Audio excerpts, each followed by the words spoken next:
Então, a primeira observação, aqui, a gente tem o nosso diapasão, que a gente pode modelar como uma membrana excitando essas vibrações do ar. Tá? E a gente vê o que acontece, né, pensando em camadas adjacentes de ar. Se a gente considera o que isso dá, isso é exatamente aquele ciclo que eu estava mencionando. Né? Se você tem deslocamento de fluido, muda a densidade, muda a pressão, muda a pressão, você tem deslocamento, você volta.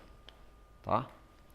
Bom, então a gente já relacionou a pressão com a densidade. O que a gente quer fazer agora é relacionar o deslocamento com a densidade. Para fazer isso, qual é a onda sonora mais simples que a gente pode considerar? Qual é a onda sonora mais simples que a gente pode considerar, gente? Ela se propaga em uma única dimensão, né? Uma onda que se propaga numa única dimensão pode ser, por exemplo, uma onda num tubo. Tá? Então, a gente excita a onda e ela se propaga ao longo do tubo. É exatamente esse modelo que a gente vai considerar. Tá aqui.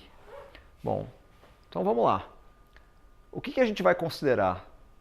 Vamos considerar um conjunto de moléculas de ar contidas nesse tubo.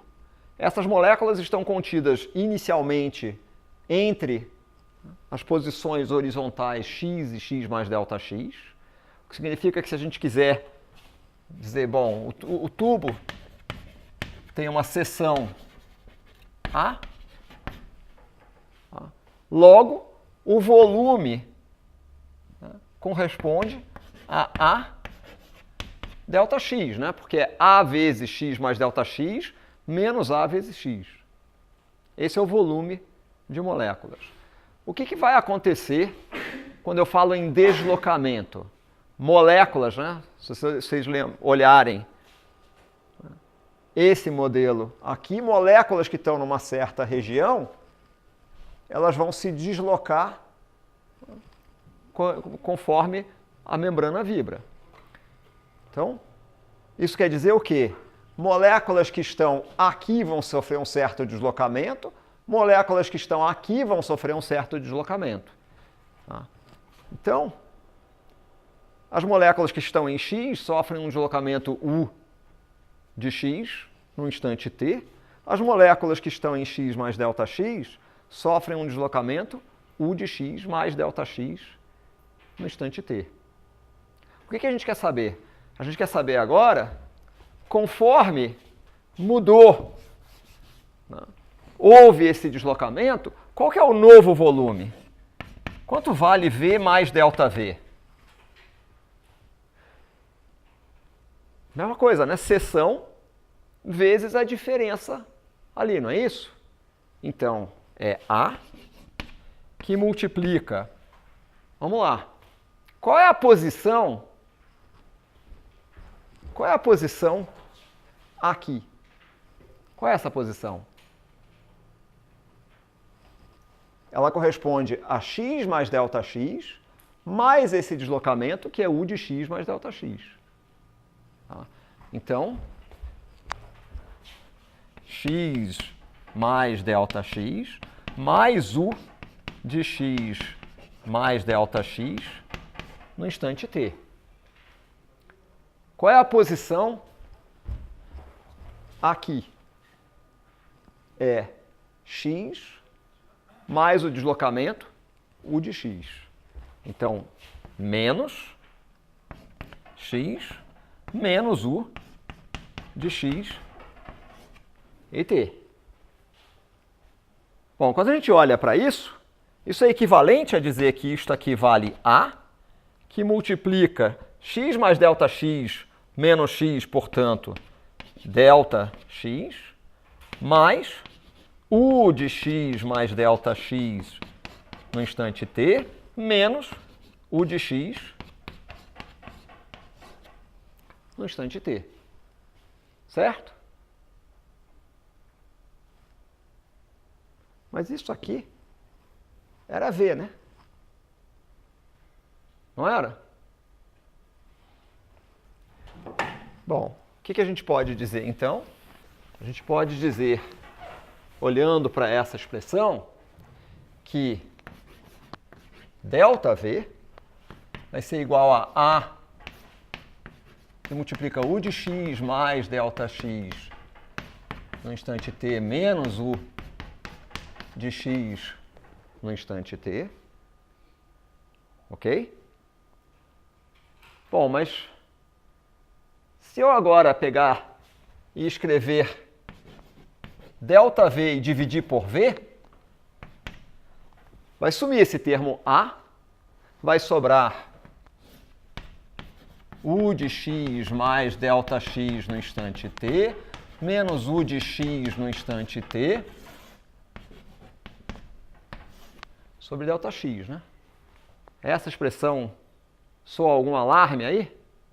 Tem um significado especial? Se ΔX é muito pequeno, né, isso é essencialmente a derivada de U, derivada parcial de U em relação a x, né? Ou seja, isso aqui, essencialmente du dx em x no instante t. Tá bom, que relação isso tem com a densidade? Bom, eu tenho ΔV sobre V, né? Então, como é que eu comparo ΔV sobre V com o ρ? Ρ não é m vezes V? Não. Ρ não é m sobre V?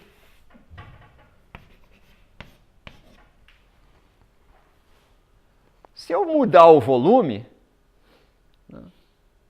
qual vai ser a nova densidade? Como é que eu comparo essas coisas?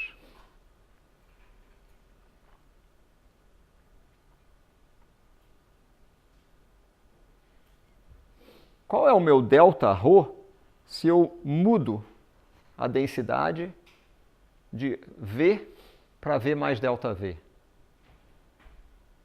Como é que eu comparo isso? Uma maneira de dizer é dizer, eu vou ter ρ mais Δρ, né? Ou isso. ρ mais Δρ vai ser igual a m sobre V mais ΔV, certo? Supondo que ΔV seja pequeno, né, a gente pode escrever isso como aproximadamente m. Bom, na verdade, a gente pode escrever isso sempre como m sobre V que multiplica 1 mais ΔV, certo? Perdão, ΔV sobre V. ΔV sobre V, certo? E isso aqui, se ΔV é muito menor do que V, isso é aproximadamente m sobre V, que multiplica 1 menos ΔV sobre V, certo? Vocês estão de acordo com isso? Bom, se eu dividir por ρ dos dois lados, então pegar esse lado e dividir por ρ, isso é equivalente a pegar este lado aqui e dividir por ρ, né? Ou seja, 1 mais Δρ sobre ρ é igual a 1 menos ΔV sobre V. Dito de outra maneira,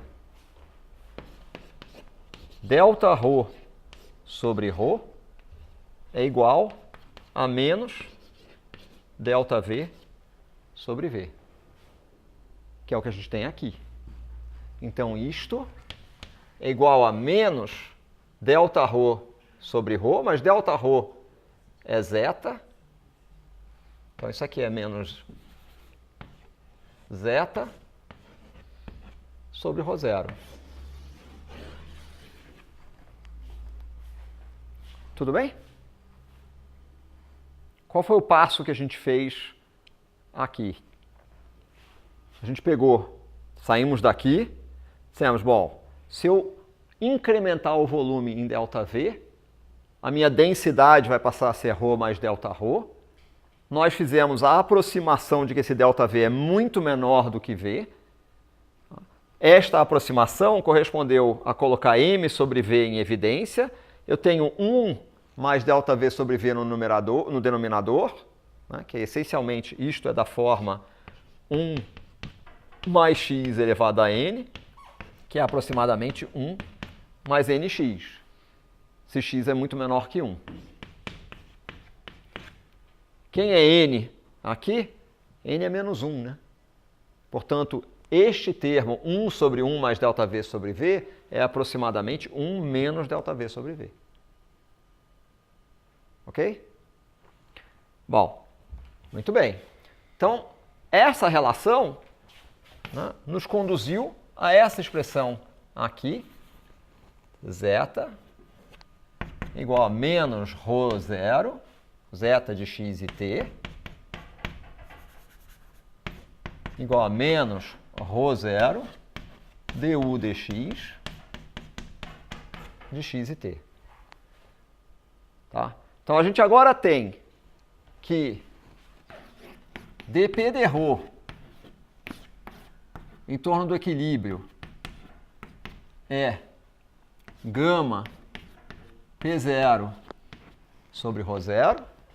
A gente tem que zeta, ou seja, a variação de densidade, ela é proporcional à derivada do deslocamento em relação a x. O que falta?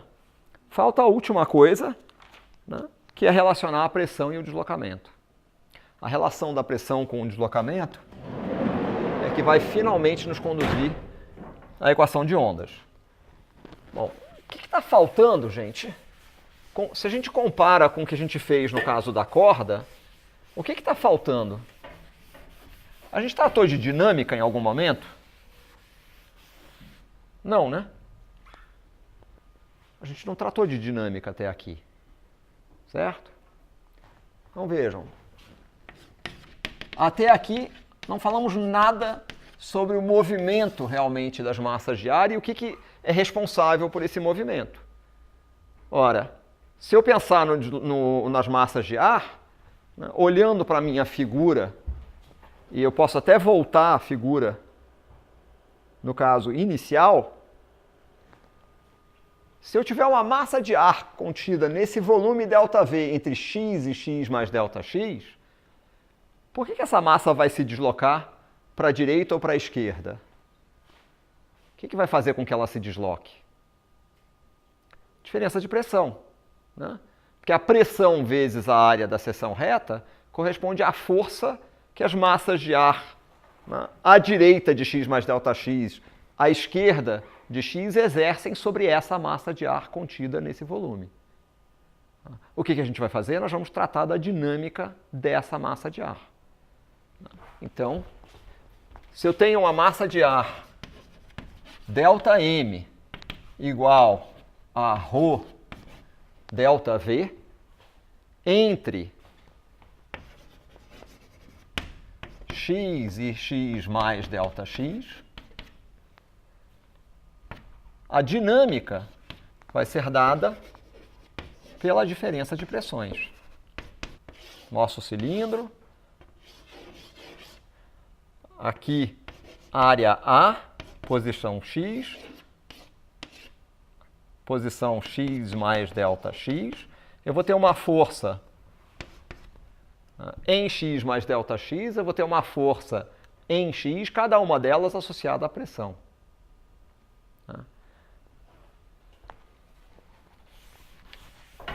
O que eu vou poder dizer?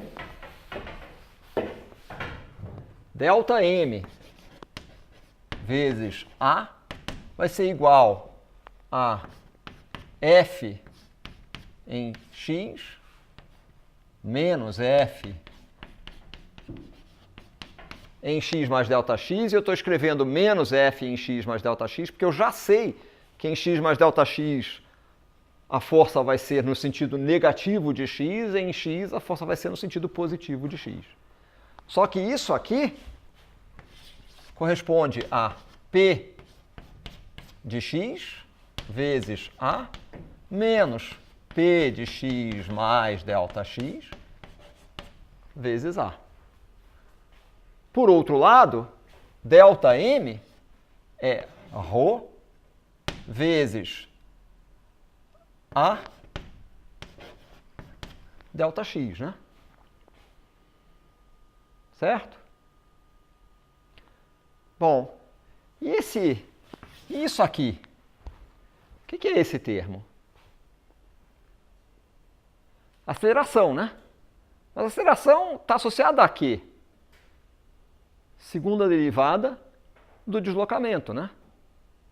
Então, este termo aqui corresponde a d2u dt2. O que a gente pode dizer, então? Rho zero, né? A densidade essencialmente, né? A gente está considerando só o efeito da diferença de pressão sobre o deslocamento, não sobre a densidade.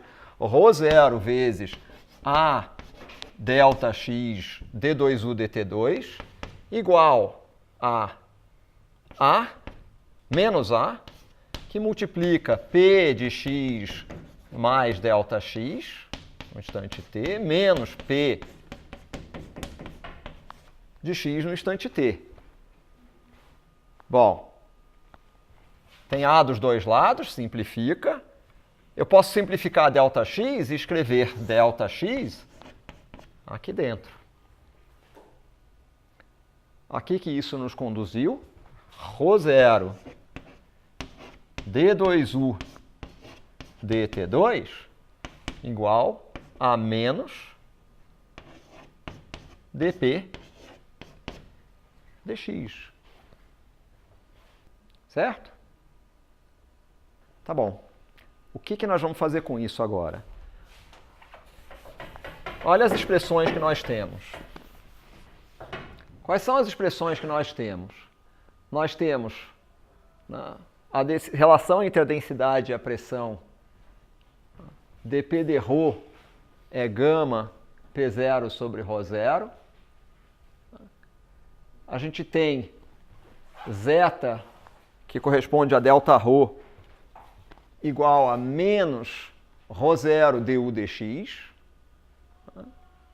E a gente tem essa expressão aqui. Certo? Fala, Léo. Dúvida? Não entendi essa última parte. Aqui?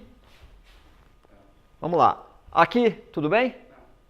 Ok. Então, primeira coisa, ΔM é ρ ΔV, né? O ρ vezes V. V é A ΔX. Tudo bem. A aceleração, segunda derivada temporal do deslocamento. Está aqui. Então, ρ, que é essencialmente ρ0, né? Porque a densidade, a gente está assumindo que a densidade não varia, né? A gente desloca a massa de ar como um todo, né? Por conta das forças aplicadas. Então, ρ0, A ΔX d2u dt2 vai ser menos A que multiplica isso menos isso ao invés de C, tá? Então, menos A que multiplica P de x mais ΔX menos P de x. Bom, tem A dos dois lados, então a gente pode dividir tudo por A, e a gente pode dividir a equação dos dois lados por ΔX.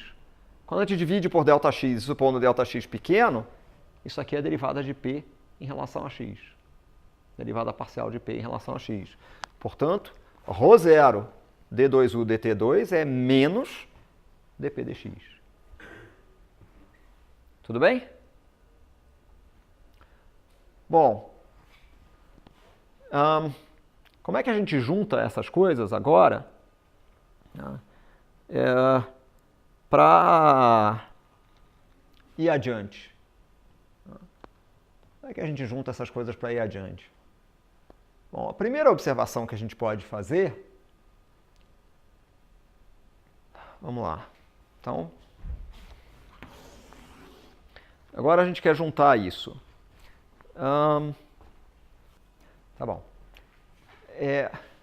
Uma das coisas que a gente viu, né, foi que ΔP sobre Δρ é aproximadamente P sobre zeta, né? Ou simplesmente que isso aqui é dp dρ, certo?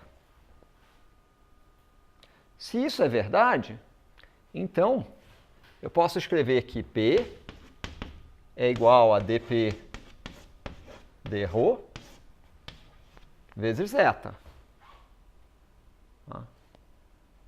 Bom, mas então, quando eu pego dp dx, isso aqui é dp dρ vezes d zeta dx, né?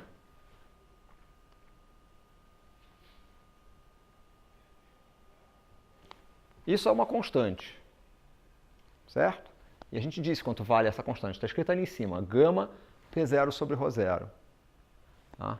Então, se isso é uma constante, quando eu derivo isso em relação a x, isso é equivalente a derivar isso em relação a x. Eu posso vir aqui e escrever que isto é menos dp dρ, eu vou colocar aqui em torno do equilíbrio, vezes d zeta dx. Mas zeta é menos ρ0 du dx. Portanto, d zeta dx é menos ρ0 vezes d2u dx2. Bom, então, substituímos. Eu vou manter as relações que estão escritas aqui, eu só vou vir aqui e vou acrescentar a outra relação que nós obtivemos, né, que ρ0 d ρ0 d2u dt2 é menos dp dx.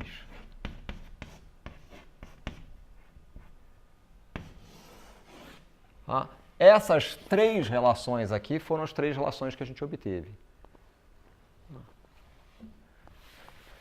Bom, vocês já viram, né, que juntando essas três relações, substituindo, tá, dp dx igual a dp dρ d zeta dx, a gente chegou, d zeta dx é menos ρ0 d2u dx2, com o sinal de menos aqui, nós obtivemos que ρ0 d2u dt2 igual menos dp dx, né, menos dp dρ 0 é menos dp dx, né? Então, dp dρ 0, d zeta dx, que é menos ρ0 d2u dx2. De acordo? Então, menos vezes menos dá mais. ρ0 eu tenho dos dois lados. O que a gente obteve?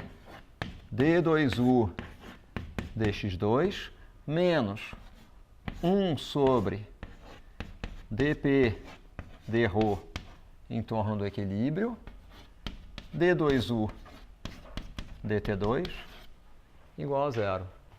Isso aqui é a equação de ondas com V igual a raiz de dp dρ em torno do equilíbrio. Equação de ondas d2f dx2 menos 1 sobre v ao quadrado d2f dt2 igual a zero. Observação. Bom, então, primeira coisa, né, podemos ouvir em alto e bom som há ondas sonoras. Essa é a primeira observação. A segunda observação é que a velocidade de propagação das ondas sonoras é dada pela raiz quadrada de dp dρ em torno do equilíbrio. Como eu disse para vocês, inicialmente, tá, o que Newton, por exemplo, determinou é que seria essa relação para t constante. Para t constante, dp dρ, a t constante, é simplesmente P0 sobre ρ0. Agora vejam que coisa interessante. Vejam que coisa interessante. Se a gente substituir aqui, v som raiz de P0 sobre ρ0, o que acontece se a gente multiplicar por A, pela área da seção do tubo, no numerador e no denominador?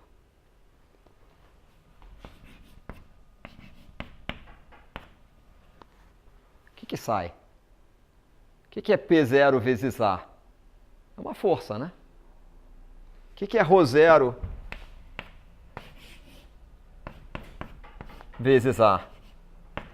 É uma densidade de massa, mas é uma densidade linear de massa. Então, essa expressão é exatamente o mesmo tipo de expressão que a gente tem para as ondas na corda. Tinha que estar certo, né? Por isso que Newton achou que, de fato, ele tinha chegado ao resultado correto, né? E quando ele encontrou uma discrepância entre esse resultado e o resultado experimental, ele cozinhou o resultado. Bom, o que a gente sabe, por exemplo, isso aqui, nas CNTP, isso daria uma velocidade de aproximadamente 280 metros por segundo, enquanto o resultado experimental é da ordem de 332 metros por segundo.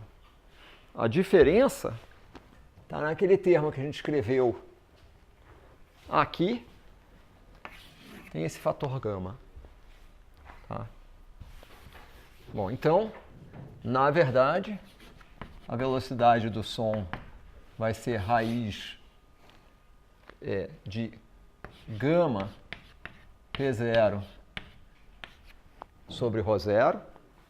Se vocês agora fizerem a substituição, né, de P0 igual a N mol R T sobre V, né, isso aqui corresponde a M R T sobre M V, ou seja, ρ0R T sobre M, de modo que P0 sobre ρ0 é R T sobre M, onde M é a massa molecular, o que significa que a velocidade do som vale raiz de gama vezes isso, então gama RT sobre a massa molecular. Tá? O que isso quer dizer é que, dependendo do gás, a massa molecular muda, mesmo que a pressão, temperatura sejam iguais, o fato da massa molecular mudar indica que a velocidade de propagação do som em diferentes gases é diferente. Certo? Para a gente encerrar a aula de hoje, eu vou tentar ilustrar esse fato.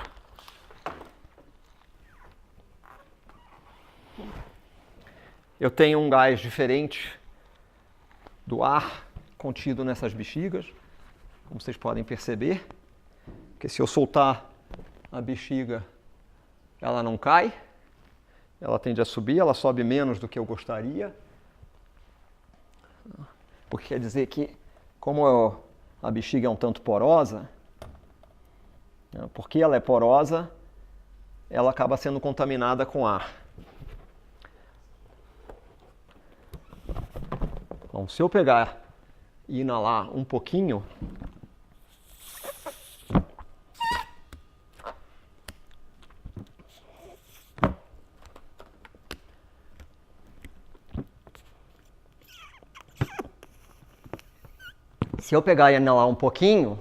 a minha voz muda um pouco.